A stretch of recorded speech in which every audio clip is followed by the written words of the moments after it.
Lewat begitu saja, padahal itu deposit akhirat. Satu. Yang kedua, perbendaharaan surga itu apa? Wa kitmanul musibah, menyembunyikan kesulitan. Kadang orang takut menghadapi kesulitan, tapi makin kita merenung, hidup ini kan sebenarnya urusan. Takut sama urusan, ya jangan hidup. Tandanya orang hidup itu kalau punya urusan. Urusan melupakan problem. Problem sering menimbulkan kesulitan. Kesulitan bukan untuk ditakuti, tapi untuk diatasi dan dicarikan jalan keluarnya. Siapa sih orangnya yang nggak pernah sulit-sulit? Makin tinggi status sosialnya, makin gede urusannya. Makin tinggi kualitas imannya, makin berat tingkat kesulitannya. Cuma memang yang namanya enak itu seperti pelangi. Biang lala itu nggak pernah di atas kepala kita, di atas kepala orang melulu. Lo sih enak lo, kata kita. Dia juga bilang yang enak kan lo. Pelangi itu nggak pernah di atas kepala kita. Kata tukang beca, aduh enak ya naik Mercy. Kata tukang beca, apa yang di dalam mobil Mercy? Aduh enak bener tukang beca, di jok ngeringkuk ngorok pules bener. Saya kamar pakai AC sejuk, tempat tidur sutra empuk, alga spring bed, kulak kulik nggak bisa pules kalau belum minum Valium, belum tidur. Enak bener tukang beca, di jok ngorok nggak tahu wetan kulon. Si tukang beca bilang yang di Mercy enak, yang di Mercy bilang tukang beca enak. Inilah enak, nggak pernah di atas kepala kita, di atas kepala orang lain melulu enak itu. Nah, saudara-saudara, yang merupakan perbendaharaan surga itu orang yang bisa menyembunyikan kesulitan, baik pribadi ataupun rumah tangga. Nih terutama rumah tangga yang jadi soalnya. Kadang-kadang kita ini kalau senang, sebaliknya kalau senang kita diam, kalem aja, cuek. Banyak banget duit kita bawaan, diam aja udah. Malah ketemu orang takut. Tapi begitu susah, sekampung tahu. Padahal Nabi mengajarkan perbendaharaan surga itu menyembunyikan musibah, menyembunyikan kesulitan. Kalau enak, cerita sama orang-orang. Kalau nggak enak, rasain sendiri, tekan sendiri, atasin sendiri. Kita kan sebaliknya. Senang kita diam, asal lagi susah, paling tidak kita nyari teman buat cerita kesusahan. Siapa orangnya yang nggak pernah susah? Cuma soalnya bagaimana kita mengatasi kesusahan itu sendiri. Begitu juga misalnya kalau orang sudah berumah tangga, itu orang tuanya harus menjadi tempat dia cerita yang enak-enak saja. Yang nggak enak rasain berdua, selesaikan berdua, atasin berdua. Jangan dibalik. Asal senang diam, giliran susah saja. Maknya laporan. Terbalik. Bisa menjaga security informasi. Maka nama bayam keluar diem, malah seluitan. Enak amat lo makan daging ayam. Security informasi. Saudara-saudara kaum muslimin rahimakumullah, ujian yang terberat itu yang pernah diberikan kepada para nabi, para rasul, para aulia, para ulama. Makin tinggi keimanan, makin berat bentuk kesulitan. Ayo saya kemukakan satu contoh saja. Ada seorang nabi yang kaya, nabi kaya, namanya Nabi Ayub. Iblis kalau orang begini kan keki, ibadahnya rajin, kaya. Nih yang kayak begini susah digodain. Kalau ibadahnya rajin, miskin, kali bisa disogok.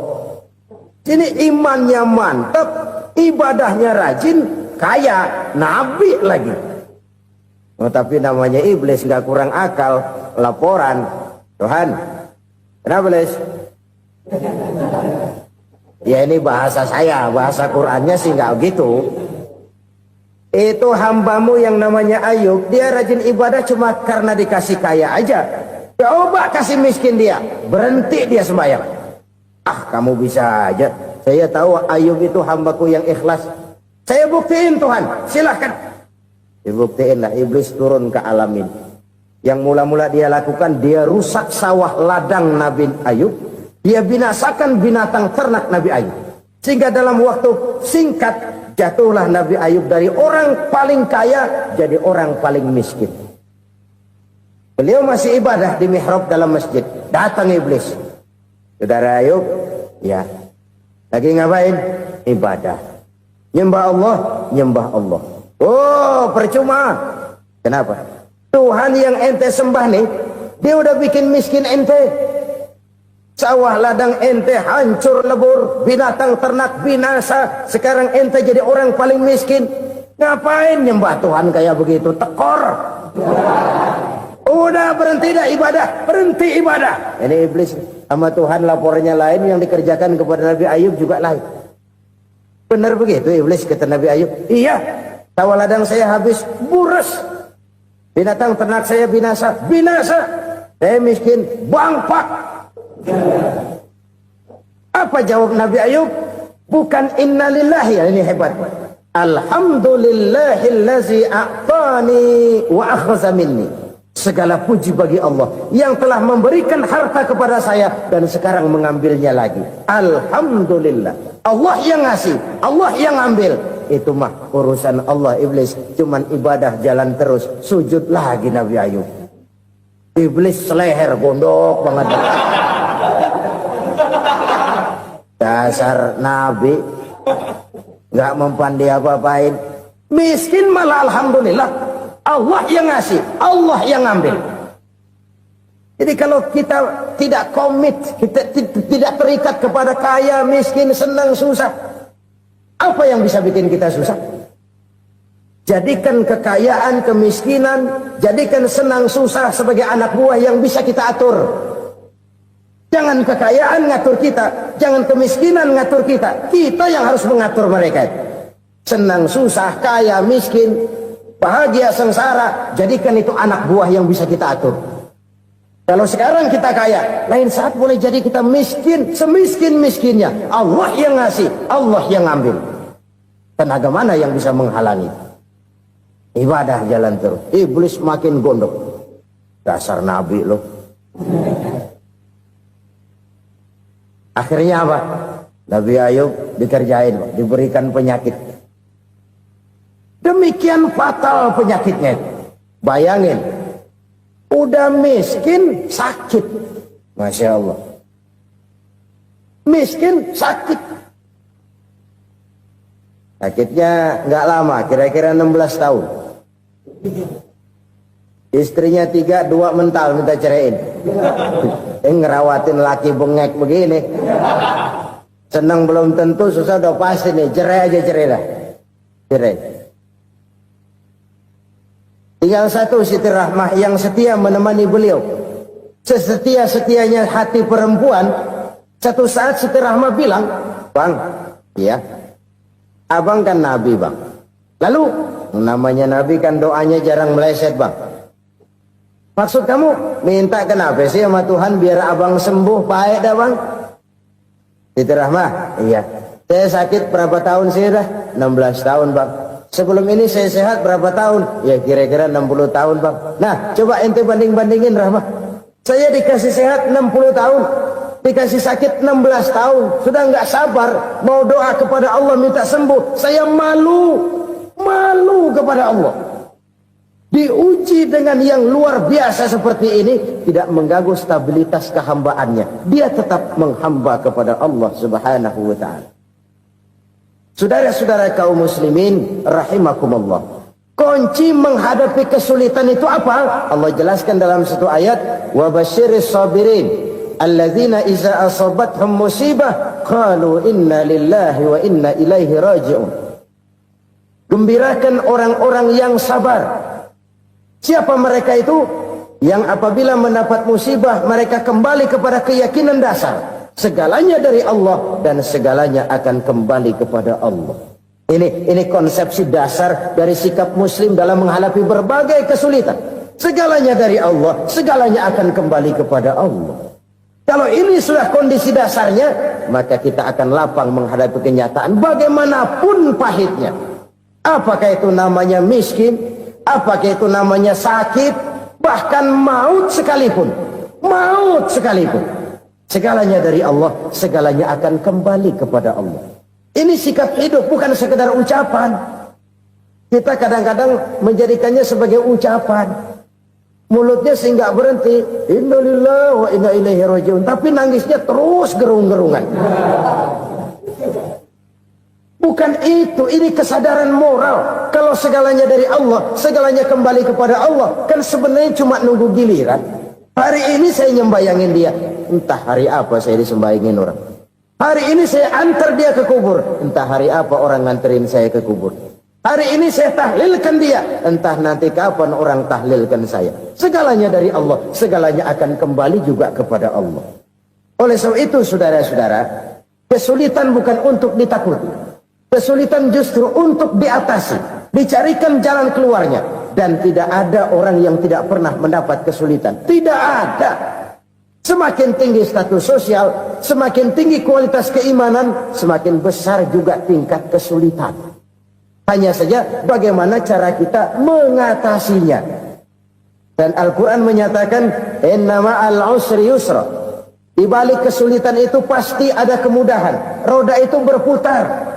Karena itu Rasulullah sallallahu alaihi wasallam mengingatkan kepada kita, ta'arraf ilallahi fir raha ya'rifka fis syiddah. Ingatlah kepada Allah di waktu kamu senang, supaya Allah ingat kepada kamu di waktu kamu susah. Kalau waktu senang kita ingat kepada Allah, kita susah, Allah tidak akan meninggalkan kita. Tapi kalau waktu senang kita jauh dari Allah, sujud tidak sempat, dengan masjid jauh, ketika senang kita lupakan Allah. Nanti begitu kita susah, Allah lupakan kita. Dan itu menyakitkan. Oleh karena itu orang-orang tua kita dulu bilang, kalau lagi sehat ingat-ingat lu bakal sakit nanti. Kalau lagi kaya ingat-ingat satu saat kita bakal jatuh miskin.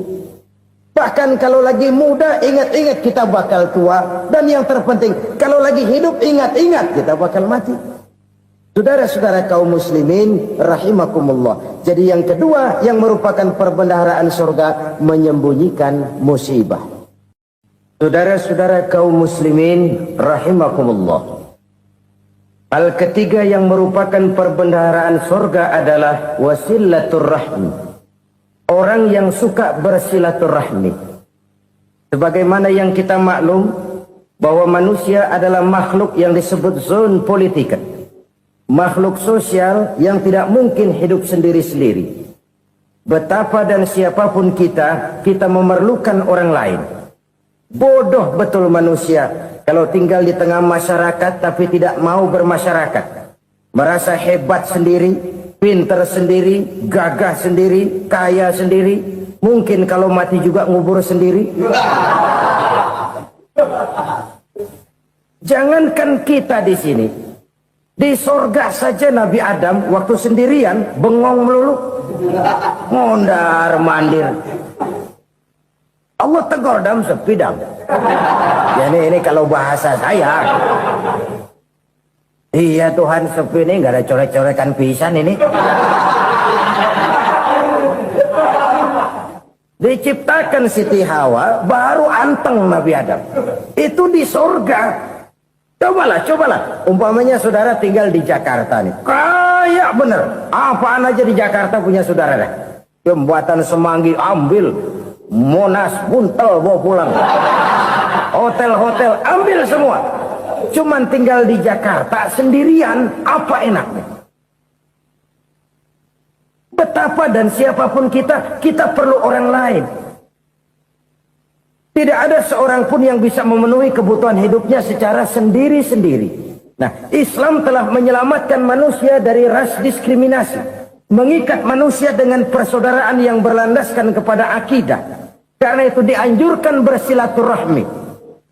Bahkan Nabi menyatakan, man arada ayyubsata lahu fi rizqihi wa yunsa'a fi atharihi falyasil rahimah. Siapa yang kepengen diluaskan rezekinya dan dipanjangkan usianya, banyaklah ia bersilaturahmi. Siapa yang kepengen dimudahkan rezekinya, hendaknya ia banyak bersilaturahmi. Kalau banyak teman, kesulitan kan paling tidak ada tempat cerita. Udah susah, sendirian, kita pikirin diri, nggak ada tempat tukar pikiran. Cepet banget sama bengek. Dilawan sendiri.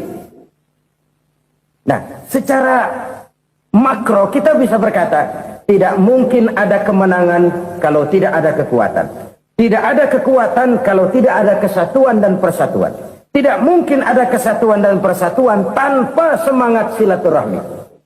Kalau umat Islam mau menang, dia harus kuat. Kalau umat Islam mau kuat, dia harus bersatu. Kalau umat Islam mau bersatu, dia harus membudayakan silaturahmi ini. Bahkan sampai-sampai kata Nabi, kalau bisa cari nilai tambah. Apa? Silman koto'at. Bersilaturahmilah kau kepada orang yang marah denganmu. Masya Allah, indahnya ajaran agama kita. Orang yang marah pun kepada kita, kata Nabi, kalau bisa bersilaturahmilah kepadanya, kepada orang yang marah itu. Di situ nilai tambah.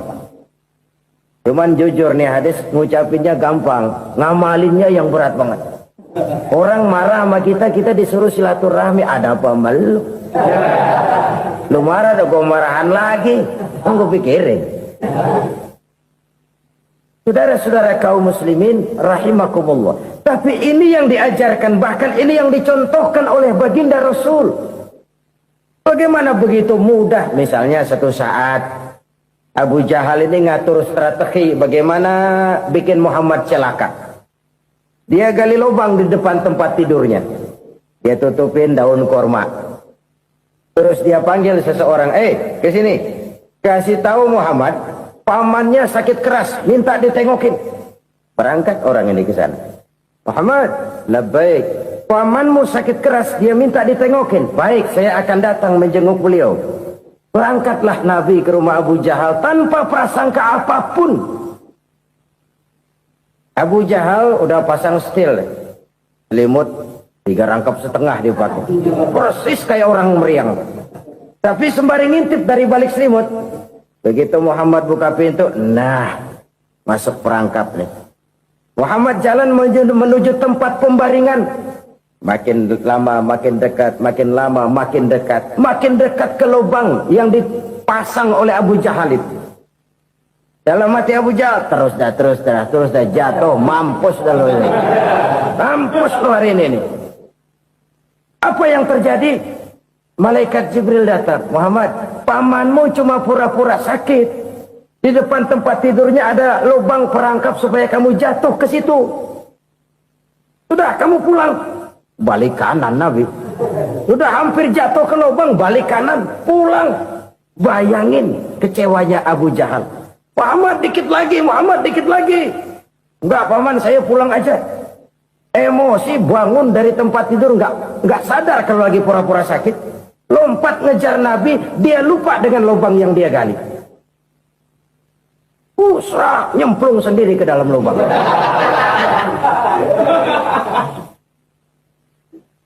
Nabi terus berlalu. Ini terjadi keanehan. Jatuh ke lubang yang dia gali itu sebenarnya nggak terlalu dalam ya, antara 3-4 meteran lah. Tolong saya jatuh ke lubang ini. Datanglah pelayan-pelayannya itu. Angkat saya dari sini. Oh, yang ngulurin tambang. Satu gulung, belum juga nyampe itu tambang. Kurang, beli lagi ke warung. Sambung, ulur lagi, nggak juga bisa sampai. Wah, ini kerjaan Muhammad ini. Tolong, siapa salah seorang kamu ke rumah Muhammad? Kasih tahu, encangnya kecebur. Minta ditolongin. Sampaikan kepada Rasul. Kenapa? Pamanmu jatuh ke lubang, Muhammad minta tolong diangkatin. Tambang udah nyambung-nyambung, nggak nyampe juga. Ya, nanti saya datang, saya tolong. Coba. Nyata-nyata orang berniat jahat mau mencelakakan dia. Datang dia menolong. Ini yang disebut air tuba dibalas air susu ya ini. Bukan sebaliknya. Air tuba dibalas air susu. Paman, kecebur ya? Iya Muhammad, tolong ini. Pegang tangan saya. Nabi ulurkan tangannya. Nyampe. Dipegang oleh Abu Jahal. Diangkat ke atas. Sampai atas, apa kata Abu Jahal? Sihirmu memang hebat Muhammad. Udah ditolongin dikata sihir. Ya enak kita kemplang kan itu orang begitu. Urusan apa? Tapi inilah akhlak. Kalau bisa kamu bersilaturahmilah dengan orang yang marah kepadamu sekalipun. Orang marah kita tetap baik. So, kalau kita berbuat baik sama orang yang memang baik, rasanya sih biasa-biasa aja. Orang baik kita baik lagi, ya draw aja, belum ada nilai tambah di situ. Baru ada nilai tambah kalau kita bisa berbuat baik kepada orang yang nyakitin kita. Itu namanya kita setingkat di atas dia. Dia sakitin kita, kita berbuat baik sama dia. Dia pelit sama kita, kita baik sama dia. Dia marahin kita, kita deketin dia. Di situ kita punya nilai tambah. Jadi siapa yang ingin diluaskan rezekinya, kata Nabi, dan dipanjangkan umurnya, hendaklah ia banyak-banyak bersilaturahmi. Sederhana sebenarnya silaturahmi. Tapi silaturahmi membangkitkan semangat kesatuan dan persatuan. Kesatuan dan persatuan melahirkan kekuatan. Dalam matematika, 1 ditambah 1 pasti 2. Tapi di tengah masyarakat, 1 orang takut ditambah 1 orang takut, hasilnya jadi 2 orang setengah berani. Kenapa setengah berani? Karena udah berdua. Tadi pan takut sendirian. Kalau dia kumpul turu-turu takutlah jadi berani. Kita yang lemah, kita yang tidak berdaya, kita yang miskin, kalau mau kompak bersatu, apa yang nggak bisa kita kerjain? Apalagi tinggal di kota besar, pilihan cuma 2, bertahan atau minggir. Bertahan atau minggir. Untuk bisa bertahan harus mampu bersaing. Untuk mampu bersaing harus punya keahlian. Keahlian harus ditunjang dengan pendidikan, ditambah oleh kekompakan sebagai umat. Udah miskin mencar mulu, orang injak kita. Orang nggak pandang urusan apa malu. Oleh karena itu silaturahmi pada hakikatnya merupakan roh dari ukhuwah yang diajarkan oleh agama kita. Bagaimana Islam menyelamatkan masyarakat manusia dari ras diskriminasi, mengikat manusia, dan tidak ada persaudaraan yang lebih indah selain persaudaraan yang diikat dengan nilai-nilai akidah. Sepanjang orang di jalan Allah, itulah saudara kita. Keluar dia dari jalan Allah, selesailah persaudaraan sampai di situ. Karena itu, kalau ingin menyimpan sesuatu di surga, banyaklah bersilaturahmi. Datang ke rumah ini, datang ke rumah itu, dan lain sebagainya. Itu simpanan kita di akhirat nanti. Ini yang ketiga. Saudara-saudara, yang keempat, perbendaharaan surga itu apa? Wa qawlu la hawla wa la quwwata illa billah. Ucapan la haula wa la quwwata illa billah. Ibadah kan ada yang berat, modalnya besar. Bangun masjid berat, modalnya besar. Bangun rumah sakit berat, modalnya besar. Ada ibadah yang berat tapi modalnya ringan. Misalnya puasa. Puasa itu berat, mengendalikan nafsu. Kalau sekedar nggak makan nggak minum sih enteng, mengendalikan nafsu itu jihad terbesar. Tapi kan modalnya ringan, cuma niat saja. Ini ibadah berat, modalnya ringan. Ada ibadah yang ringan, modalnya juga enteng. Seperti termasuk ucapan la haula wa la quwwata illa billah. Tanpa sadar, la haula wa la quwwata illa billah, nyelengin tuh di surga. Nyelengin, kita nggak terasa, nyelengin simpenan akhirat. La haula wa la quwwata illa billah, nyimpan lagi. Kaget, la haula wa la quwwata illa billah, nyimpan lagi. Banyak simpenan. Walaupun sebenarnya yang dimaksud di sini adalah kesadaran batin bahwa tidak ada daya dan kekuatan kecuali Allah. Itu intinya. Kita memulai pekerjaan disunahkan baca bismillah, kan begitu? Apa itu? Kesadaran moral bahwa ini saya bisa kerjakan. Saya kerjakan ini dengan menyebut nama Allah. Kenapa? Kalau Allah tidak memberikan daya dan kekuatan, mana mampu saya kerjakan ini. Maka saya kerjakan ini dengan menyebut nama Allah. Bismillah. Kesadaran moral. Manusia hanya wajib berusaha, tapi nggak pernah wajib berhasil. Banyak hal-hal yang kalau kita renungkan secara rasio, nggak mungkin Tapi jadi kenyataan, la haula wala quwata illa billah. Tidak ada daya dan kekuatan kecuali bagi Allah semata-mata. Kesadaran moral akan kelemahan dan keterbatasan makhluk bernama manusia. Kadang kita kagum dengan otak, tapi kita sering lupa sama yang bikin otak. Padahal bagaimanapun hebatnya otak, yang bikin otak pasti lebih hebat dari otak. Nggak percaya, silahkan otak-otakan. Inilah kecenderungan. Kita kagum dengan pesawat-pesawat mutakhir, bukan main, besi gede banget terbang itu. Alangkah hebatnya. Lalu apa yang bikin otak tidak lebih hebat dari itu semua? Kita puji laut. Apa yang bikin laut tidak lebih hebat dari laut itu? La haula wa la quwata illa billah. Tidak ada daya dan kekuatan kecuali Allah. Apa yang bisa kita lakukan kalau tidak karena daya dan kemampuan yang diberikan oleh Allah kepada kita? Lahirlah sikap tawadu, rendah hati, tidak melonjak menjadi angkuh dan sombong, sadar akan kelemahan dan keterbatasan diri. Sebagai makhluk yang diciptakan oleh Allah Subhanahu wa taala. Jadi satu sisi ini ucapan yang berpahala, la haula, jadi wiridan. Pada sisi lain ini kesadaran moral, sikap mental, kesadaran batin bahwa yang punya daya dan kekuatan itu cuma Allah. Kita nggak pantas untuk sombong, sebab sombong itu pakaiannya Allah. Kita nggak sedang pakai pakaian Allah, kegedean. Dan makin kita renungi, makin terbentur. Apa sih yang bisa kita sombongin? Kita mau sombong apa? Kaya, pintar, itu kan semua relatif. Di atas langit masih ada langit lagi. Jadi oleh karenanya, marilah kita menyadari. Manusia hanya wajib berusaha, tapi tidak pernah wajib berhasil. Yang berusaha saja tidak wajib berhasil, apalagi yang tidak berusaha. Islam bukan agama orang pemalas yang selesai sholat lalu ngelohom, nggelenggem ayem-ayem. Tapi Islam bukan agama orang sombong yang setelah berusaha lalu tidak memerlukan Allah. Kita bisa saja bikin proyeksi, tahun sekian kita bakal panen besar menurut perhitungan otak. Tapi ada kejadian lain. Apa? Tikus ngambek. Habis itu dimakanin tikus, panen gagal.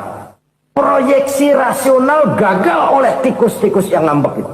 Bisa saja terjadi. Tahun depan kita panen besar, urung. Kenapa? Musim panas panjang. Dan sekarang ini koran-koran bikin berita musim mengalami penyelewengan. Bukan cuma manusia yang nyeleweng sekarang. Musim pakai nyeleweng. Mestinya kan musim hujan udah selesai. Masih hujan-hujan juga. Musim. Nah sekarang kita boleh bikin proyeksi. Kita bakal panen besar. Tahu-tahu musim panas panjang. Sawah retak, air kering. Cari teknokrat yang paling botak. Suruh pendekin tuh musim panas. La haula wa la quwata illa billah. Inilah kesadaran moral. Saudara, saya teringat satu saat ada seorang konglomerat. Umurnya ya kira-kira 70-an. Satu saat dia ditanya oleh wartawan, "Pak, umur Bapak berapa sih?" "Ya, paling 10 tahun." 10 tahun? 10 tahun? Anak Bapak berapa orang? Satu saja? Satu. Harta Bapak berapa? Ya paling-paling bangsa 7 juta kali. 7 juta? Iya. Pak, kenapa Bapak bohongi saya? Bapak punya buku biografi. Koran-koran, majalah-majalah banyak memuat cerita riwayat hidup Bapak. Saya tahu umur Bapak 70. Kenapa bilang cuma 7 tahun? Saya tahu anak Bapak 8. Kenapa cuma bilang 1? Saya tahu harta Bapak miliaran, mungkin triliunan, pabrik di mana-mana, bank di mana-mana. Kenapa bilang uang Bapak cuma 7 juta? Nah, kata si konglomerat tadi, kamu benar, nak, kamu benar. Umur saya kalau jumlahnya memang 70, nak. Cuman ingat-ingat saya, baru 7 tahun terakhir ini saya sujud. Baru 7 tahun terakhir ini saya berusaha dekat dengan Allah. Saya laksanakan perintahnya, saya jauhi larangannya. 7 tahun inilah rasanya yang ada nilainya di hadapan Allah. Yang 63 tahun matong, kelabu, kelem umur gue.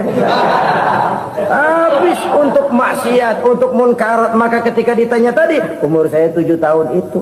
Oh begitu Pak. Oh iya. Lalu anak Pak. Anak bapak kan 8. Kenapa bilang cuma 1? Nah, kalau jumlah hitungannya memang anak saya 8. Tapi dari 8 orang ini rasanya cuma 1 nih. Yang bakal jadi buah hati, belahan jantung. Pelanjut cerita, penerus sejarah. Bakal jadi anak soleh yang akan mendoakan saya. Cuma 1 rasanya anak saya ini yang bakal jadi buah hati saya. Besar-besaran saya. Yang akan mendoakan di kubur saya. Yang akan mendoakan di akhirat saya. Yang 7 orang mana? Masya Allah, yang atu tenggeng, yang atu nyekek botol lolo, yang atu nggak karu-karuan. Makanya saya bilang 1 anak saya yang akan bisa mendoakan saya. Oh begitu Pak. Iya. Nah harta Pak, harta Bapak kan triliunan. Pabrik Bapak di mana-mana. Uang Bapak hampir di tiap bank-bank besar. Kenapa bilang cuma 7 juta? Betul kau nak. Harta saya kalau jumlahnya memang miliaran, triliunan mungkin. Tapi yang saya ingat baru 7 juta tuh yang saya belanjakan di jalan Allah. Saya nyumbang masjid, saya santuni yatim piatu, saya bantu pembangunan pesantren, saya bantu pembangunan rumah sakit Islam. Itu yang akan saya bawa pulang ke akhirat, yang 7 juta itu. Yang triliunan itu nanti akan direbutkan oleh anak-anak saya sebagai waris saya.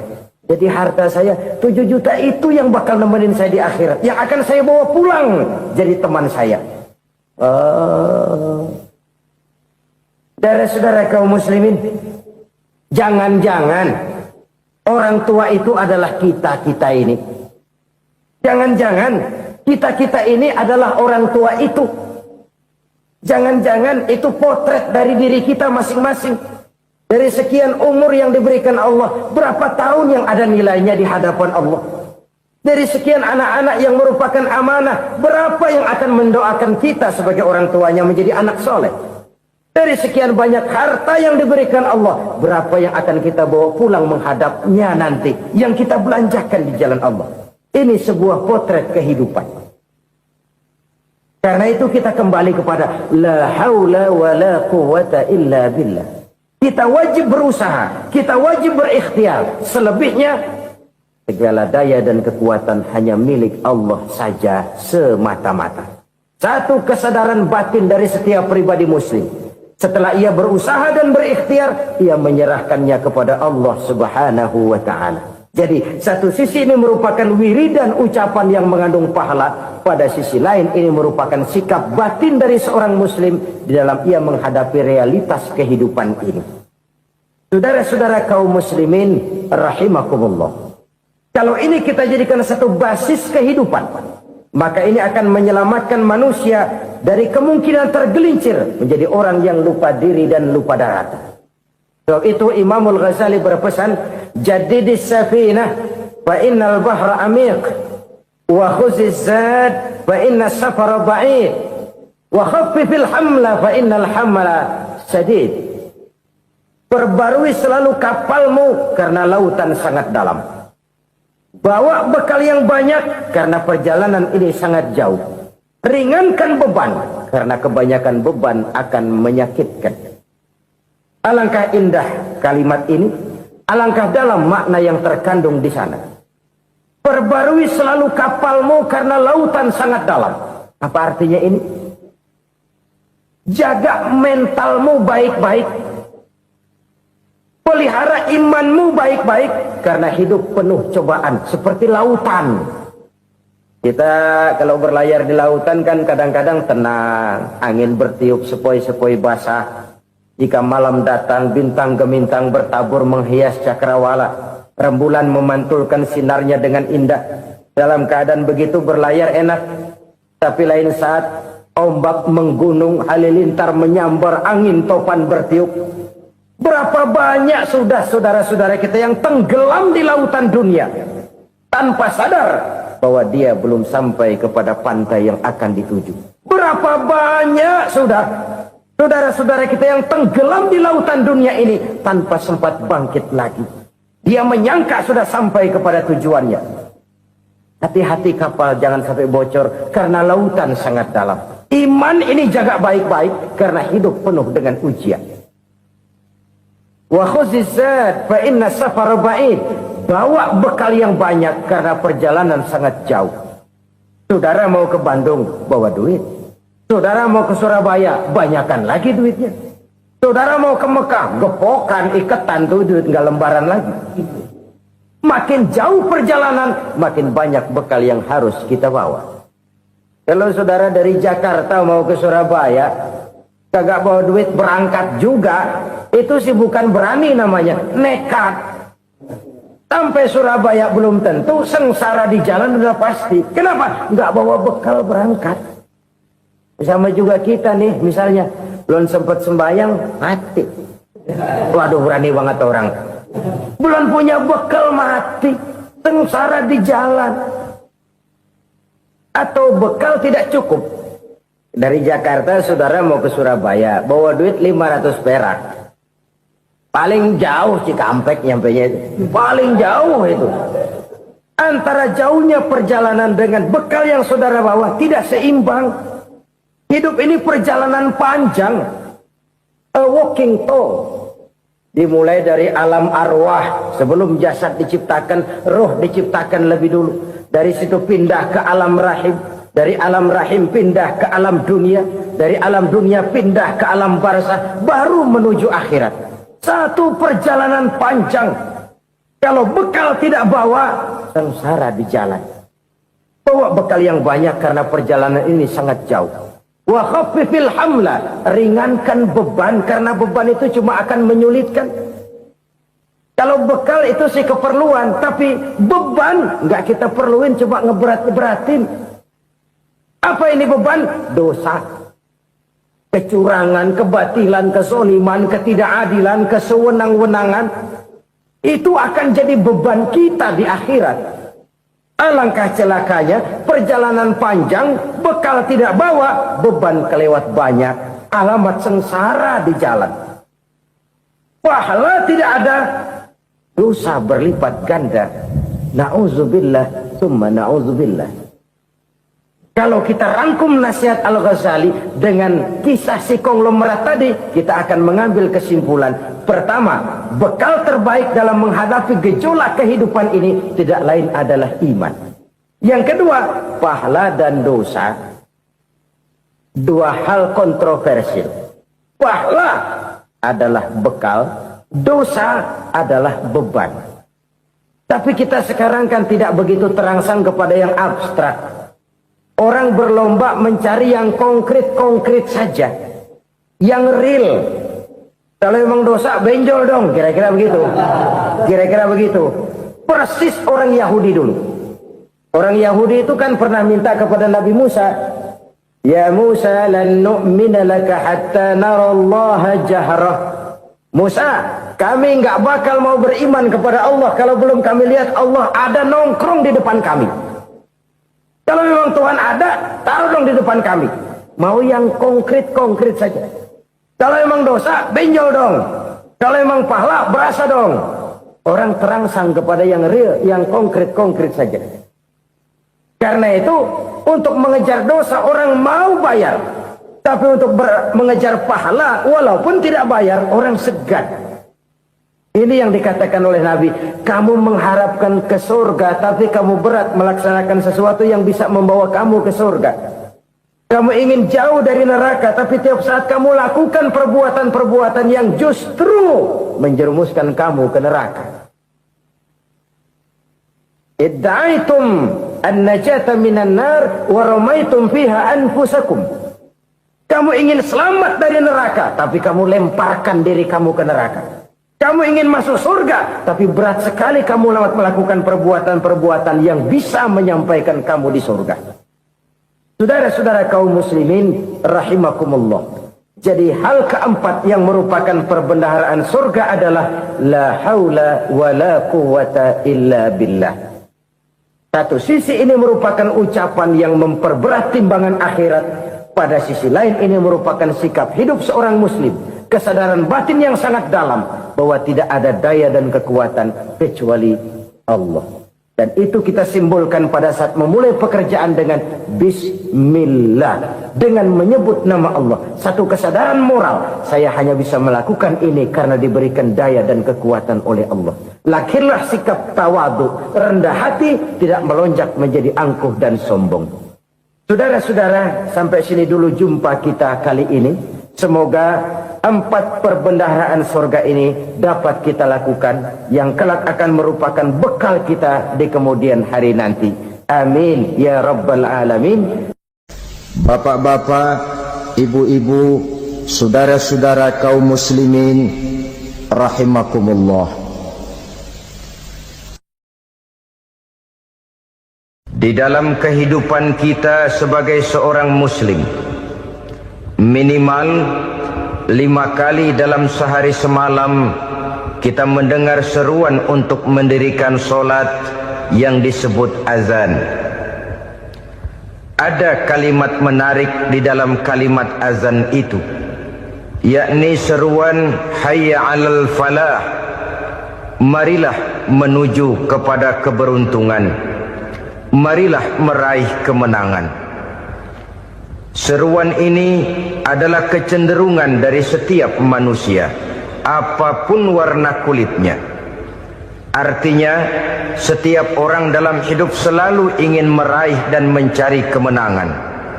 Kemenangan akan melahirkan kepuasan batin, dan kepuasan batin memberikan kebahagiaan. Sedangkan kekalahan melahirkan penderitaan batin, dan penderitaan batin menjerumuskan seseorang di dalam berbagai bentuk kerugian. Jikalau inilah seruan azan, maka masalahnya ialah apa yang menyebabkan kita meraih kemenangan. Al-Quranul Karim memberikan tuntunan dan ajaran kepada kita bahwa orang-orang yang memperoleh kemenangan itu tidak lain adalah orang-orang yang bertakwa. Hanyalah mereka yang bertakwa kepada Allah Subhanahu wa ta'ala pada akhirnya akan tampil sebagai pemenang. Lalu siapa orang yang bertakwa itu? Dijelaskan dalam awal-awal Al-Baqarah, orang yang bertakwa yang akan meraih kemenangan. Pertama, alladzina yu'minuna bil ghaib, yaitu orang-orang yang beriman kepada yang gaib. Percaya bahwa ada alam yang gaib, alam yang abstrak, alam yang tidak bisa dijangkau oleh salah satu daripada panca indera kita. Mereka percaya dan beriman kepada adanya malaikat, beriman kepada adanya iblis dan jin, beriman kepada adanya alam kubur, beriman kepada adanya alam mahsyar, beriman kepada adanya alam akhirat, beriman kepada adanya surga dan neraka. Beriman bukan cuma sekedar beriman dalam ucapan bibir saja, tetapi beriman yang nilai iman itu mampu mewarnai gerak dan gaya hidupnya. Iman yang meresap sampai ke tulang sumsum, kemudian memberikan dampak positif di dalam kehidupan manusia. Alam, kita tahu, adalah sesuatu yang selain Allah, dan Allah bukanlah alam. Apapun namanya selain daripada Allah, itu adalah alam. Alam pada hakikatnya terbagi menjadi 2. Ada alam syahadah, alam nyata, alam konkret, alam yang bisa dijangkau oleh salah satu indera kita. Kemudian ada alam ghaib, alam yang tidak bisa dijangkau oleh panca indera kita, alam metafisika, alam abstrak, alam yang wajib kita imani keberadaannya. Kita percaya bahwa malaikat itu ada, kita percaya kepada jin, bahwa jin itu ada, kita percaya kepada adanya iblis dan setan. Bukan percaya kepada iblis dan setannya, percaya bahwa iblis dan setan itu ada. Itu termasuk salah satu daripada sifat orang yang bertakwa kepada Allah. Saudara-saudara kaum muslimin rahimakumullah, kecenderungan pembangunan yang lebih bersifat materialistis biasanya menggeser aspek kehidupan rohani. Orang berpikir empiri, dan dalam pola pikir yang demikian maka alam gaib tidak lagi mendapat perhatian. Aspek kehidupan yang bersifat rohaniah malah mulai ditinggalkan. Akibatnya terjadilah kepincangan di dalam kehidupan kita. Pernah ada satu pengalaman pribadi dalam perjalanan kembali ke tanah air. Dalam pesawat di sebelah kanan saya duduklah seorang Jerman namanya Heiner Simonsen. Iseng saya ajak kenalan, saya ajak ngobrol, saya tanya dia. Saya bilang, Mas Heiner ini, kalau pesawat yang kita tumpangi ini jatuh ke bawah, kira-kira apa yang bakal terjadi, Mas? Dia bilang, kita semua akan mati. Begitu? Iya. Oke. Apa itu mati? Tanya saya. Dia bilang, untuk tahu apa itu mati, kita harus tahu lebih dahulu apa itu hidup. Saya pikir nih bule bisa ngomong juga. Baiklah kata saya. Apa hidup menurut Anda itu? Oh, hidup itu dia bilang, kalau seluruh anggota badan kita bekerja secara normal, paru-paru memompa darah secara normal, jantung berdetak secara normal, sel-sel tubuh bekerja secara fit, dan organisme tubuh hanya mau bekerja secara normal, dia bilang, kalau kita memberi makan yang cukup, menu yang teratur, dan gizi yang lengkap. Saya bilang, kesimpulannya apa, Ner? Dia jawab, hidup adalah dari tangan ke mulut. Life is from the hand to the mouth, kata dia. Hidup adalah dari tangan ke mulut. Jadi masalah hidup tidak lebih daripada masalah isi perut. Orang pergi pagi, pulang sore, peras keringat, banting tulang, perut yang dibelain. Saya bilang, you are wrong. Sampean salah, Ner. Kamu orang Islam bukan? Bukan. Pantas. Kenapa saya salah? Dia bilang, ya jelas salah. Salahnya di mana? Kamu ini manusia. Kalau hidup cuma dari tangan ke mulut, saya bilang, kambing di kampung saya juga begitu pikirannya, Ner. Itu kambing di kampung saya, asal perutnya kenyang, sudah hidup dia. Perkara besok bagaimana, lusa prospeknya macam mana, bulan depan ada apa, kambing nggak pernah mikir. Di kampung saya kambing juga pikirannya begitu. Kamu Kristen ya? Tadinya. Loh kok tadinya, lalu apa sekarang kamu ini? Dia bilang, sekarang saya netral. Saya tidak beragama, tapi saya percaya kepada Tuhan sebagai pencipta alam. Saya ingat benar dia bilang, I haven't any religious, but I believe to God as the creator of the world. Kenapa bisa netral begitu, Ner? Habis saya bingung katanya. Islam bilang Islam baik, Kristen bilang Kristen baik, Hindu Buddha bilang Hindu Buddha baik, semua agama baik.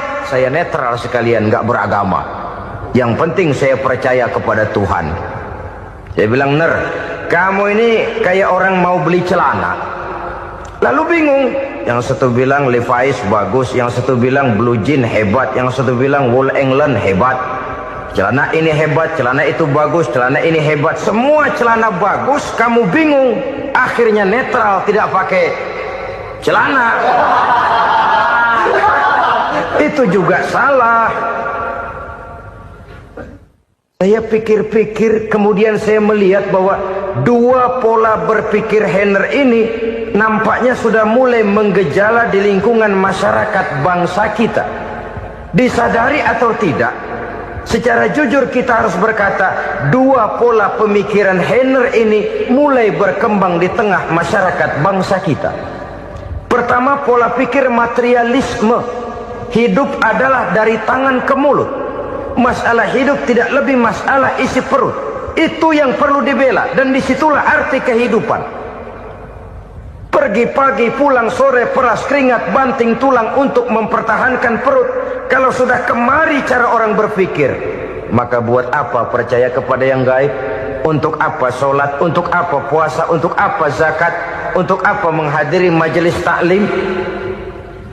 Tanpa kepercayaan kepada yang gaib, hidup berjalan menurut alur empiris dan materialis. Kalau sudah ke sana cara orang berpikir, biasanya orang lalu cenderung menghalalkan segala cara. Hanyalah orang yang percaya bahwa akhirat ada. Hanyalah orang yang percaya bahwa alam kubur itu ada.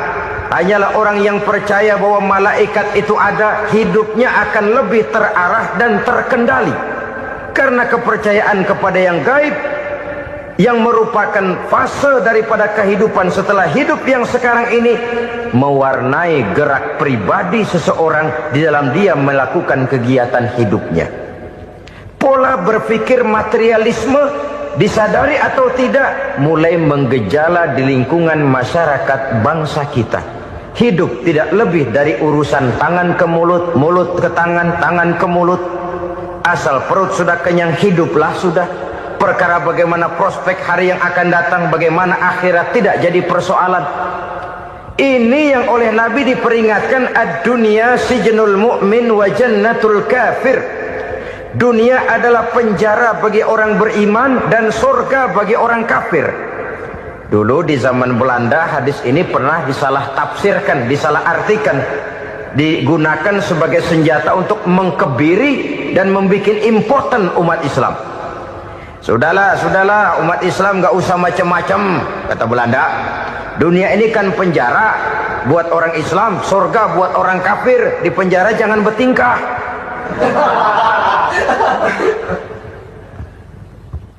Pengertiannya tidak begitu. Dunia adalah penjara bagi orang mukmin. Artinya dalam kehidupan dunia seorang mukmin tidak bebas memperturutkan hawa nafsunya. Di penjara hawa nafsunya. Sebaliknya surga bagi orang-orang kafir. Buat orang kafir, surgalah dunia ini. Mereka bebas memperturutkan hawa nafsunya. Dilarang tidak terlarang, dicegah pun tidak tercegah.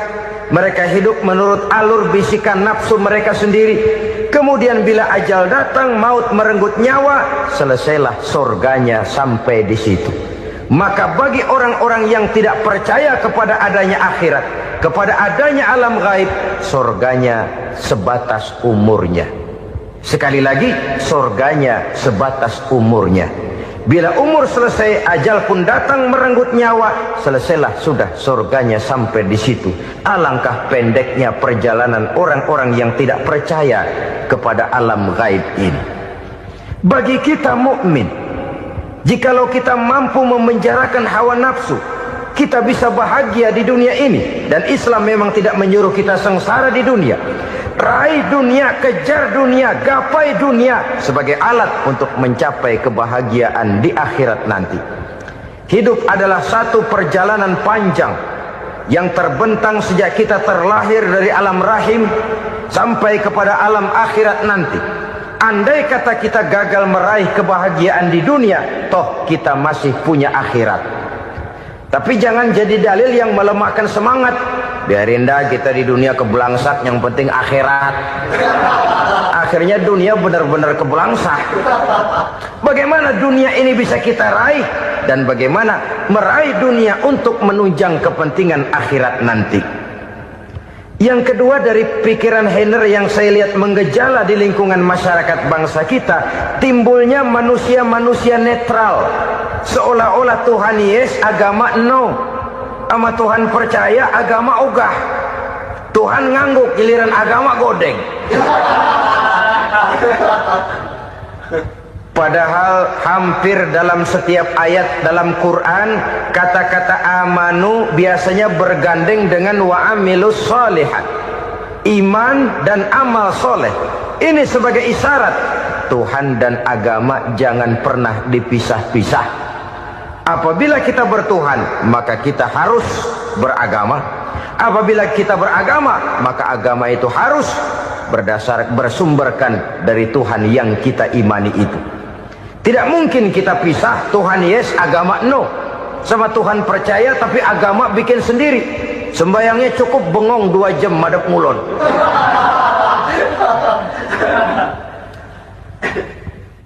Saudara-saudara kaum muslimin rahimakumullah. Jadi dengan demikian, agama yang kita akui merupakan unsur mutlak di dalam pembangunan sekarang ini, merupakan bagian dari kehidupan yang menuntun kita bahwa di balik alam nyata ini, di balik alam syahadah ini ada alam gaib. Dan mudabbir, murabbi, yang mengatur, yang menguasai, yang memelihara baik dia alam nyata, baik dia alam gaib, tidak lain adalah Allah Subhanahu wa ta'ala. Di sana ada satu super power, satu maha kekuatan yang kita perlu bersandar kepadanya. Sebagai makhluk nyata yang hidup di alam nyata, berbuatlah secara nyata sebagaimana harusnya kita berbuat. Karena Islam jelas bukan agamanya orang pemalas. Islam jelas bukan agamanya orang yang mengajarkan setelah selesai sholat boleh duduk, nggelenggem ayam-ayam, ndelohom, menghitung bintang di langit sambil menunggu keajaiban. Tidak.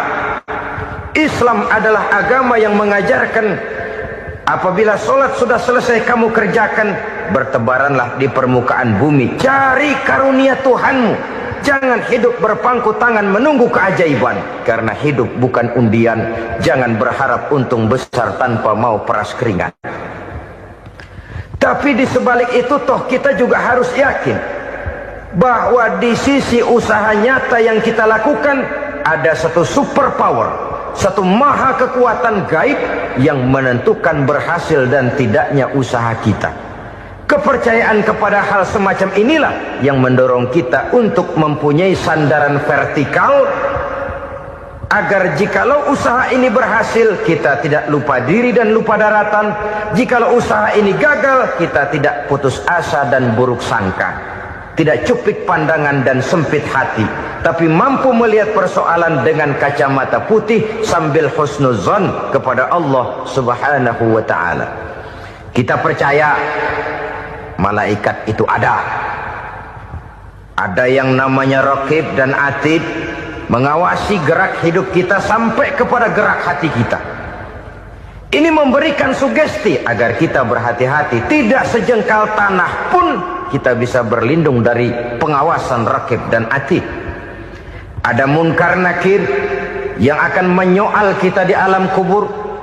Ada malaikat Malik, penjaga neraka. Ada malaikat Ridwan yang menjaga surga. Kita percaya kepada adanya jin. Kita percaya kepada adanya setan, iblis. Percaya kepada adanya, bukan mempercayai si setan, si iblis lalu menjadikannya sebagai teman. Tidak. Percaya bahwa mereka itu ada dan merupakan makhluk Allah yang gaib, yang diciptakan Allah Azza wa Jalla. Kepercayaan kepada alam gaib memberikan motivasi terhadap gerak lahir manusia, sehingga dengan motivasi kepercayaan kepada yang gaib, gerak lahir jadi lebih terarah, jadi lebih terpelihara. Pernah seseorang bertanya, "Pak, apakah adanya akhirat bisa dibuktikan secara ilmiah?" Saya bilang tidak bisa, tidak bisa. Kenapa? Karena yang berangkat nggak pernah pulang kembali lagi.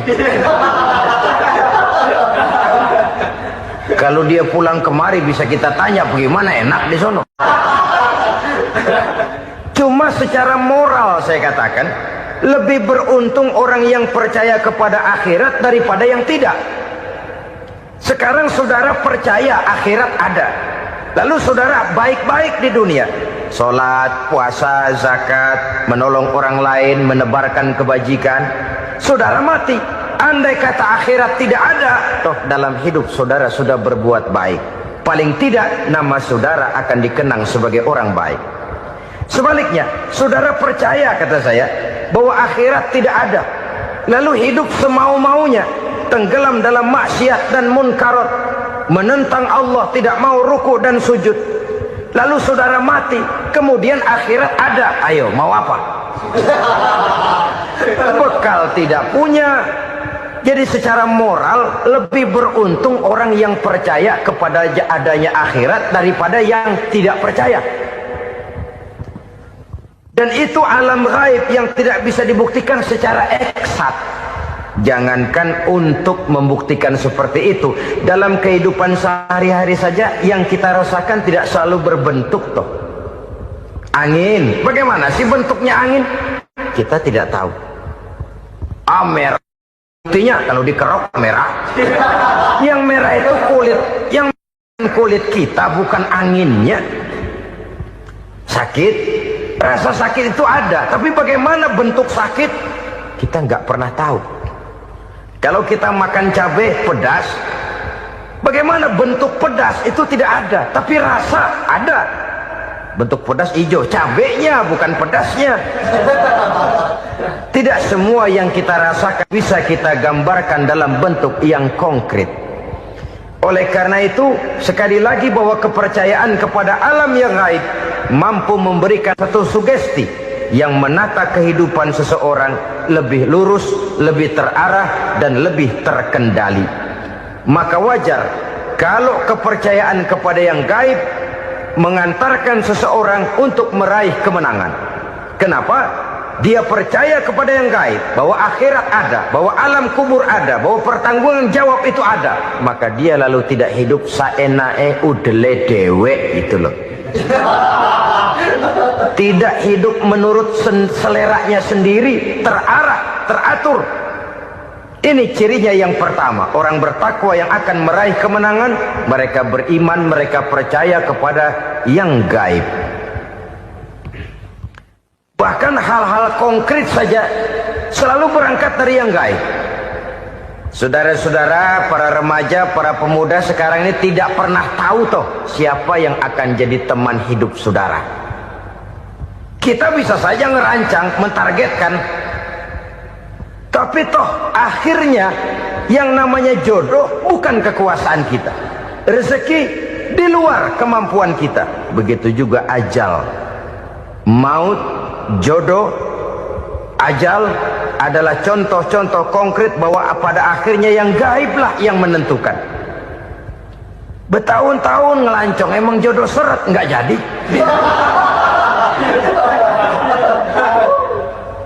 Begitu kenal baru setengah malam nginep ditangkap hansip kan.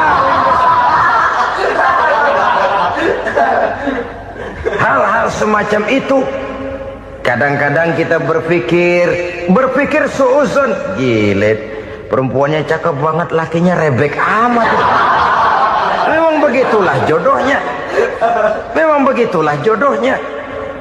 Saudara hadirin ma'asyiral muslimin yang saya hormati, jadi hal-hal yang konkret saja kita yakini sepenuhnya ditentukan oleh satu superpower yang gaib itu tadi. Dari sanalah segala ketentuan itu berangkat dan kesanalah segalanya akan kembali. Maka kepercayaan kepada yang gaib meluruskan gerak hidup seseorang dan itu akan mengantarkan dia kepada meraih kemenangan. Dajjal artinya pendusta-pendusta yang menyesatkan manusia. Ada dua macam dajjal, saudara. Ada dajjal kecil. Ini dajjal-dajjal kelas teri. Kalau ini sejak zaman Rasulullah sudah ada itu. Tiap zaman ada. Di zaman Rasulullah misalnya ada yang bernama Aswad al-Unsi dari Yaman. Ada yang namanya Musailamah al-Kazzab dari Yamamah. Ada yang namanya Ibnu Sayyad dari Madinah. Ini dajjal-dajjal di zaman Rasul. Musailamatul Kazzab memproklamirkan diri jadi nabi dia. Di zaman Rasul masih hidup. Ini dajjal zaman Nabi. Di zaman sahabat muncul dajjal-dajjal. Di zaman kita sekarang ini dajjal-dajjal pun gentayangan. Dajjal-dajjal kelas teri. Kerjanya mendustakan manusia, menyesatkan manusia, memalingkan manusia dari jalan yang benar dan diridhoi oleh Allah Subhanahu wa taala. Adapun yang merupakan tanda besar dari datangnya kiamat, dajjal-dajjal kelas kakap.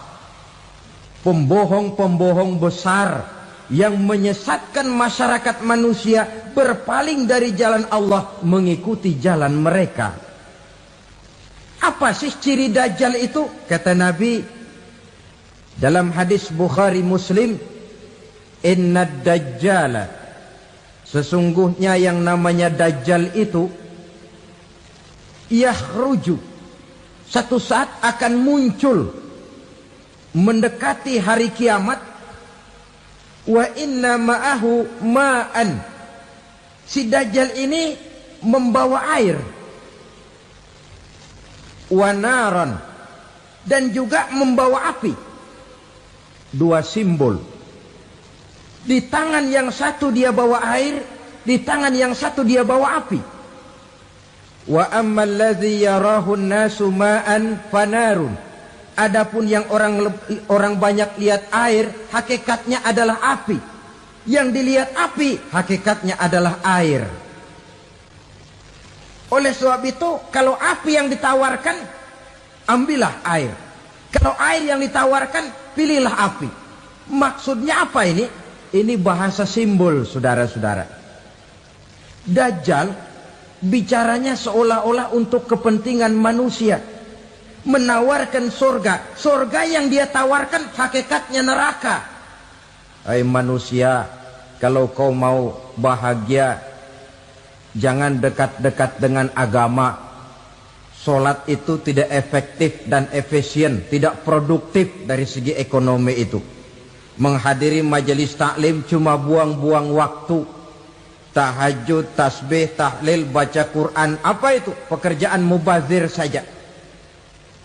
Hidup ini cuma sekali, masa yang cuma sekali, manfaatkan dengan sebaik-baiknya. Mumpung, dibawanya sifat mumpung tetapi dalam pengertian yang sangat negatif. Bicaranya seolah-olah untuk kepentingan manusia, tetapi sebenarnya menjerumuskan manusia. Menawarkan air, tapi sebenarnya api. Menawarkan api, tapi hakikatnya air. Buat apa kamu sholat? Buat apa kamu bayar zakat? Buat apa kamu puasa? Surga yang dicanangkan Dajjal, hakikatnya neraka. Neraka yang digambarkan Dajjal, pada dasarnya adalah surga. Jadi memutarbalikan fakta itu kerjaan Dajjal. Yang hak jadi batil, yang batil dibilang hak, yang benar jadi salah, yang salah malah jadi benar. Tuntunan disuruh jadi tontonan, tontonan malah menjadi tuntunan. Itu pekerjaan Dajjal profesinya. Zamannya Nabi Adam, Dajjalnya kan iblis. Betul? Betul. Apa sih gang kerayuan iblis itu? Allah setelah menciptakan Nabi Adam kan bilang, Adam, kau dan istrimu Hawa tinggal di surga ini. Seluruh fasilitas yang ada di surga persilahkan kau nikmati. Satu yang tidak boleh, jangan coba-coba dekati pohon khuldi.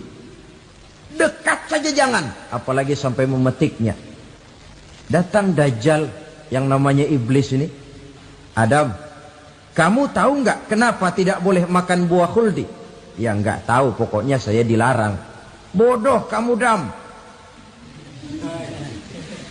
Khuldun artinya kekal. Kalau kamu makan itu buah, kau akan kekal di surga buat selamanya. Allah tidak kepengen, maka dilarang kamu makan buah khuldi. Kalau kau ingin kekal di surga Adam, makan saja. Saya bicara begini ini untuk kepentingan kamu Adam. Ini kan ciri-ciri Dajjal. Bicaranya sih seolah-olah untuk kepentingan Nabi Adam, hakikat sebenarnya menjerumuskan Nabi Adam supaya ingkar dan melanggar larangan dari Allah Subhanahu wa ta'ala. Jadi setelah muncul Dajjal, timbul kekacauan-kekacauan di masyarakat.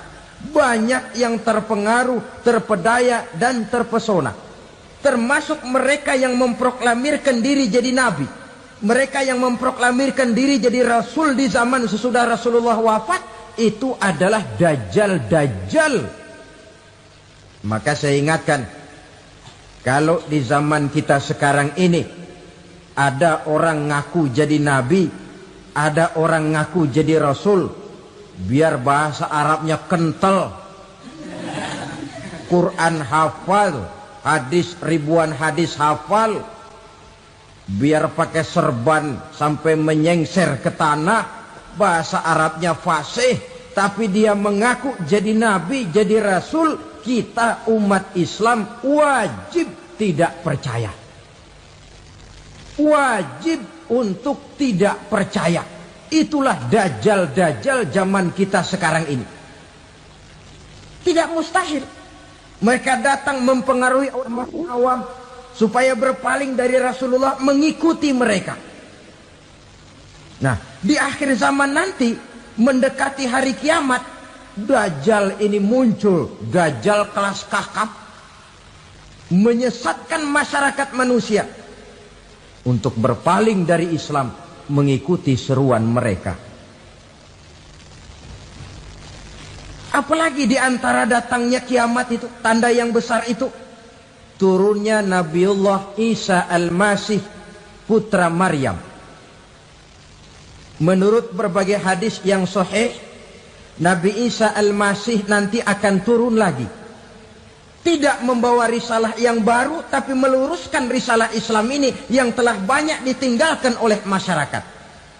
Bahkan ada hadis menjelaskan beliau akan membunuh Nabi, mematahkan kayu-kayu salib, lalu melaksanakan haji dan umrah mengikuti syariat Nabi Muhammad, bukan membawa agama baru. Menjadi semacam mujaddid, reformer, menyelamatkan manusia dari bisikan dajjal. Bahkan ada riwayat yang menjelaskan bahwa Nabi Isa berhasil mengalahkan dajjal, mengembalikan masyarakat manusia kembali kepada ajaran Islam yang datang dari Allah, dibawa oleh Rasulullah sallallahu alaihi wasallam. Dengan kata lain, turunnya Nabi Isa bukan sebagai nabi dan rasul baru, tetapi mengikuti syariat Nabi kita Muhammad sallallahu alaihi wasallam. Saudara hadirin, ibu-ibu hadirat yang saya hormati, kemudian apalagi di antara tanda-tanda besar akan datangnya kiamat itu?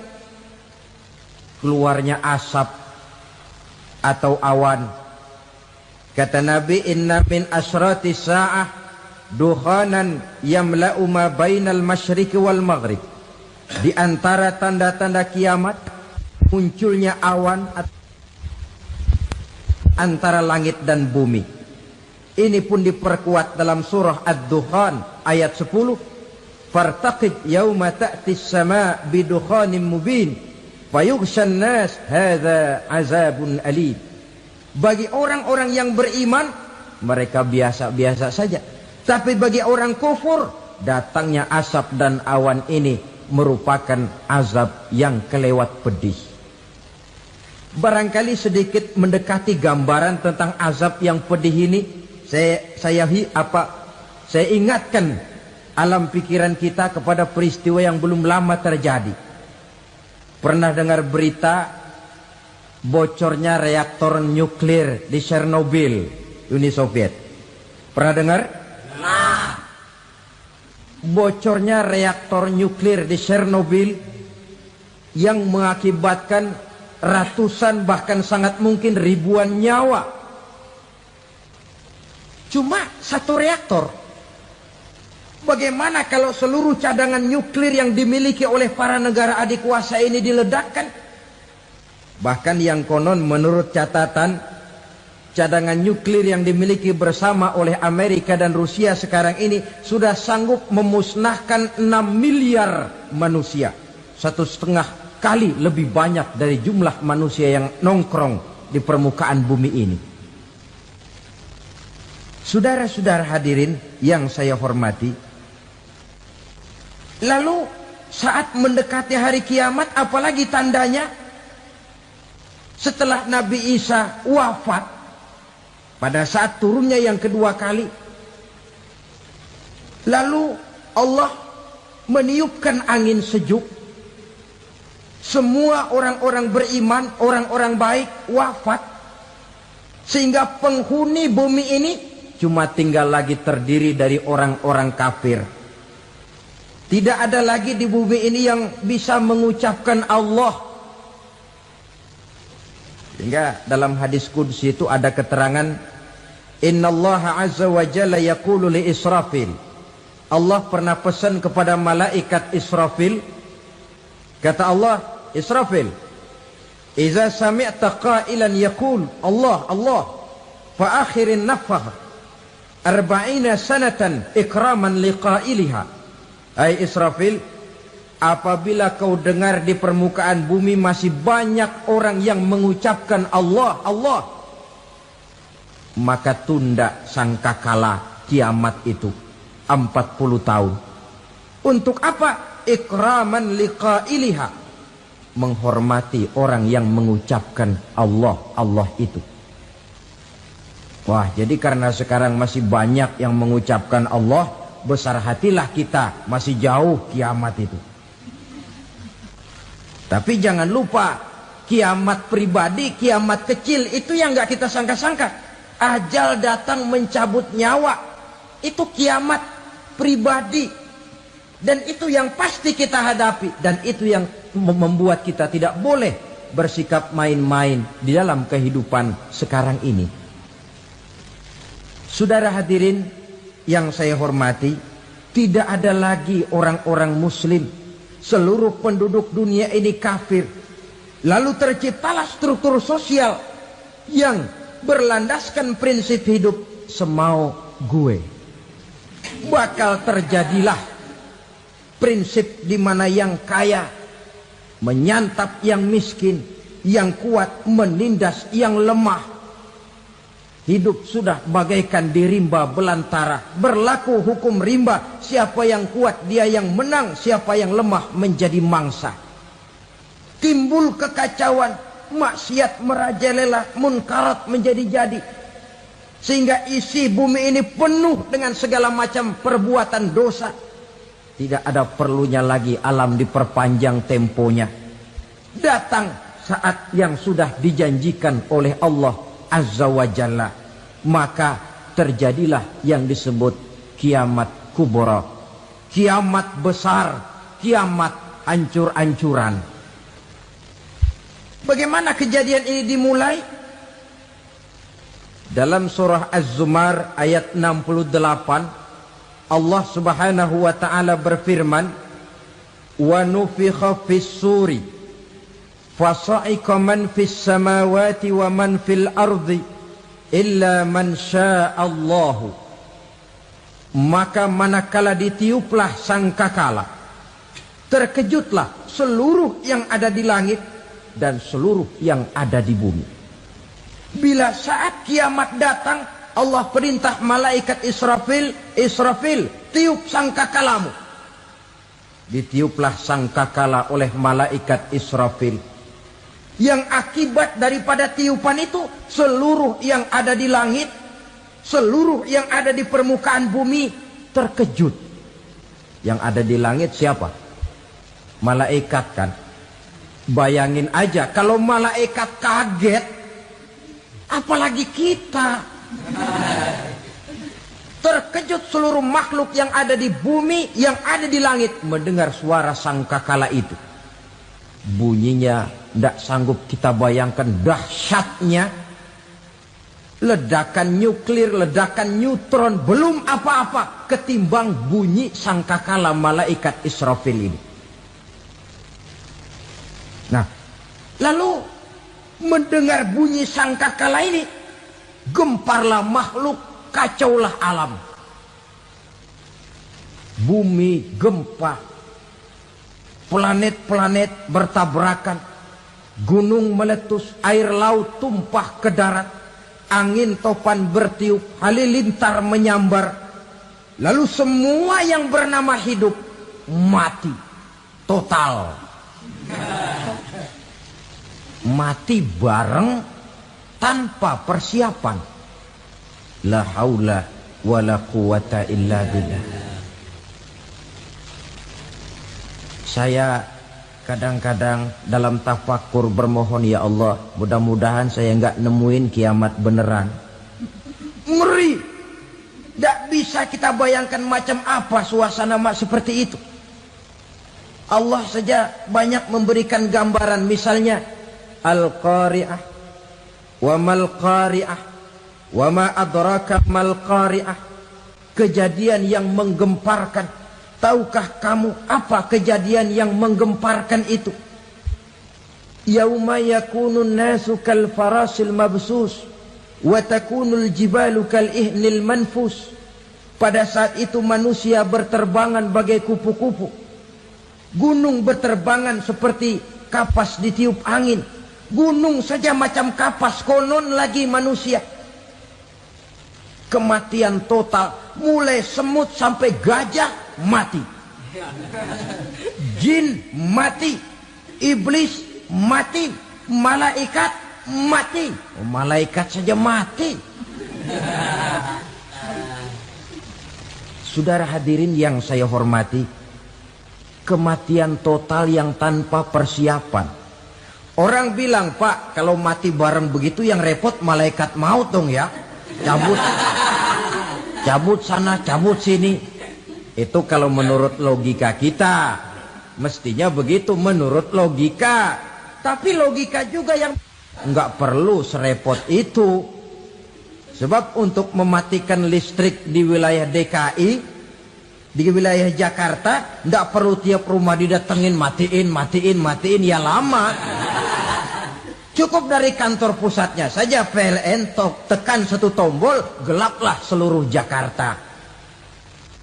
Saudara hadirin yang saya hormati, kematian total. Lalu setelah kematian total, planet-planet juga mati, dalam arti tidak bergerak dan beredar. Angin mati, dalam arti tidak bertiup.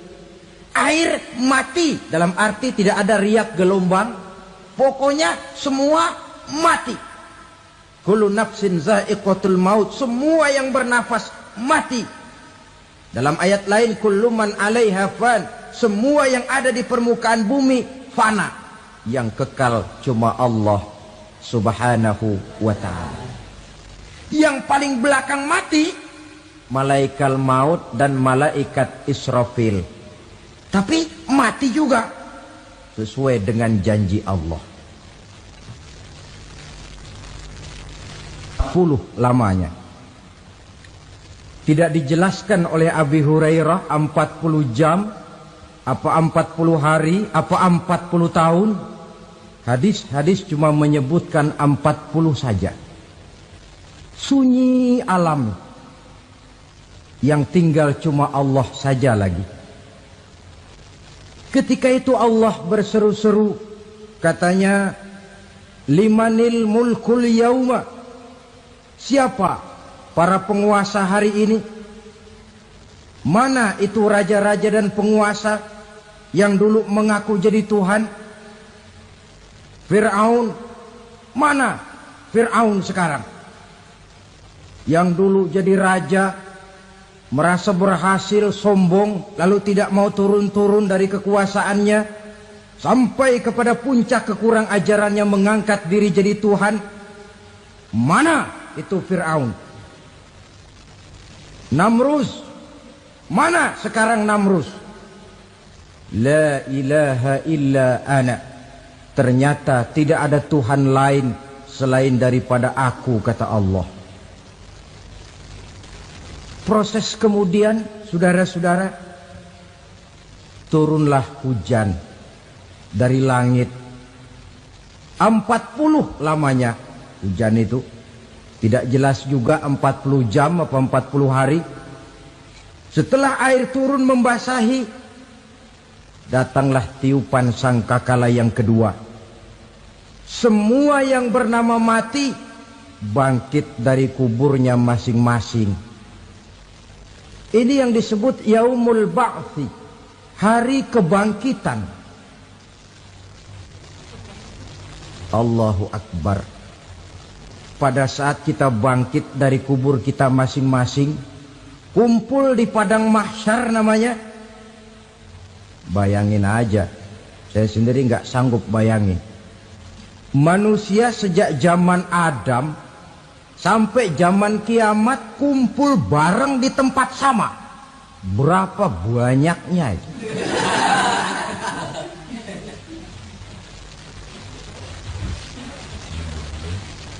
Dan yang luar biasa menurut satu riwayat, pada saat bangkit itu, Masya Allah, roman muka kita berubah.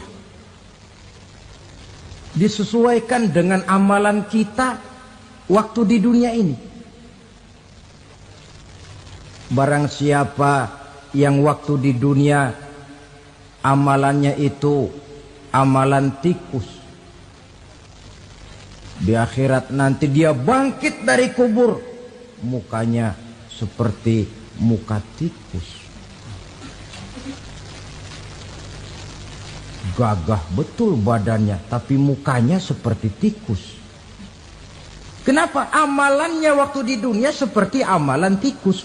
Apa amalan tikus itu? Suka ngegeragoti barang yang sudah disimpan rapi-rapi. Orang sudah simpan uang rapi-rapi, simpan perhiasan rapi-rapi, digeragoti oleh tikus. Maling-maling, pencoleng-pencoleng, koruptor-koruptor. Itu nanti di akhirat nanti kita lihat mukanya seperti muka tikus. Oh ini waktu di dunia suka nyolong, hanya seperti muka tikus. Barang siapa yang waktu di dunia ini amalannya itu amalan macan, dia akan bangkit nanti mukanya seperti muka macan. Apa amalan macan? Macan itu amalannya menang-menangan. Orang yang mau menang saja nggak mau mengalah.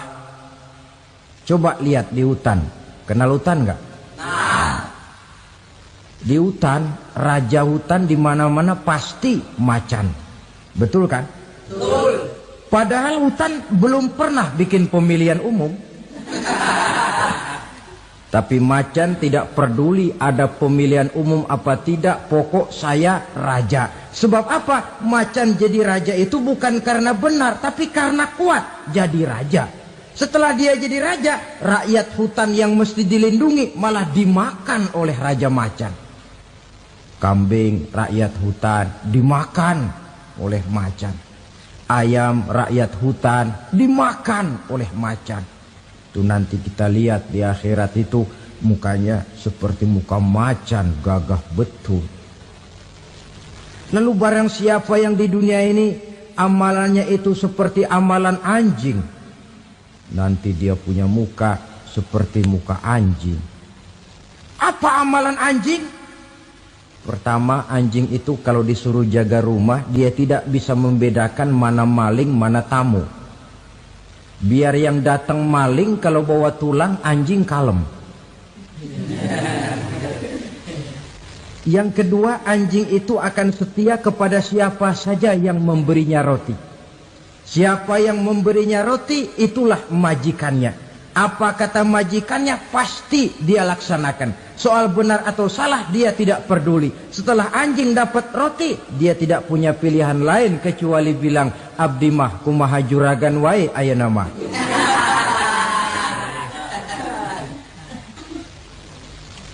Saudara hadirin yang saya hormati, berkumpul di padang mahsyar, tiap orang sibuk dengan persoalannya masing-masing. Matahari waktu itu didekatkan oleh Allah. Panas luar biasa. Ada yang saking panasnya itu mencucurkan peluh keringat sampai sebatas mata kakinya. Ada yang keringatnya sampai sedengkulnya. Ada yang keringatnya sampai sepusatnya. Ada yang keringatnya mengalir sampai sebahunya. Ada yang kelelap oleh keringatnya sendiri, sementara orang di sampingnya nggak apa-apa. Bergantung lagi amalan dia waktu di dunia ini. Saudara-saudara, sebagian orang dalam kepanikan padang mahsyar berombong-rombong datang mereka menghadap Nabi Adam. Ya Adam, anta abal bashar. Hai Adam, Tuhan adalah bapak moyang manusia. Kami sebentar lagi akan disidang, dimintakan pertanggungan jawab. Tolonglah kami, hai Adam. Kata Nabi Adam, jangankan nolongin sampean, saya sendiri tanggung jawab di hadapan Allah ketika dulu tidak boleh makan khuldi, saya serobot. Sudahlah, urus diri masing-masing saja, nafsi. Begitu kata Nabi Nuh, begitu kata Nabi Ibrahim. Tiap orang bertanggung jawab sendiri-sendiri. Ketika itulah saudara-saudara, nikmatnya menjadi umat Nabi besar Muhammad sallallahu alaihi wasallam.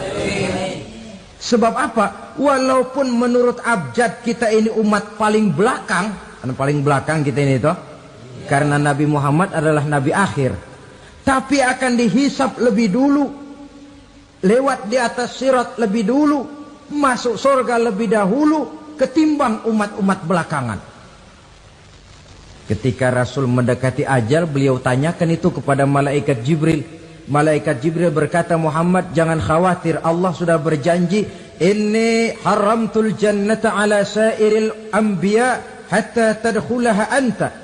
Wa haramtuha ala sairil umami hatta tadkhulaha ummatuka. Surga aku haramkan buat seluruh nabi kecuali kalau engkau Muhammad sudah masuk ke dalamnya. Dan surga aku haramkan buat seluruh umat kecuali kalau umatmu Muhammad sudah masuk ke dalamnya. Logikanya, walaupun menurut abjad kita umat paling belakang, bakal dihisap paling dulu, lewat di atas sirat paling dulu, masuk surga paling dulu. Kalau mampir ke neraka juga paling dulu. Ya resiko. Jangan mau enaknya aja paling dulu. Saudara hadirin yang saya hormati, setelah masa kebangkitan itu jangan dikira begitu bangkit langsung diperiksa. Masih menunggu menanti ribuan tahun perhitungan padang mahsyar untuk sampai kepada proses yang disebut yaumul hisab, hari perhitungan. Seorang demi seorang bakal dipanggil. Bayangkan saja, kita se-RT saja di absen, kadang-kadang perlu waktu lama. Ini manusia sejak zaman Nabi Adam sampai datang hari kiamat, satu demi satu disidang di hadapan Qadhi Rabbul Jalil. Status sosial copot sudah waktu itu. Yang pernah jadi hartawan di situ tidak lagi kelihatan kehartawanannya. Yang pernah jadi jenderal tidak lagi dipanggil jenderalnya. Yang ustadz tidak lagi dipanggil al-mukarramnya. Seluruh status sosial selesai. Dipanggillah kita seorang demi seorang menghadap Qadhi Rabbul Jalil. Bagaimana proses penghisaban itu? Pertama, proses tanya jawab. Di antaranya ada hadis menyatakan, lan tazula qadama 'abdin yaumal qiyamah hatta yus'ala an arba'i khisalin. Besok di hari kiamat tidak akan bergeser telapak kaki seorang hamba sampai dia ditanya lebih dulu tentang 4 persoalan. Tentang ilmunya. Kemana ilmu itu diamalkan? Tentang umurnya. Di mana umur itu dihabiskan? Tentang masa mudanya. Kemana masa muda itu dipakai? Tentang hartanya. Dari mana harta itu didapat dan kemana harta itu dibelanjakan?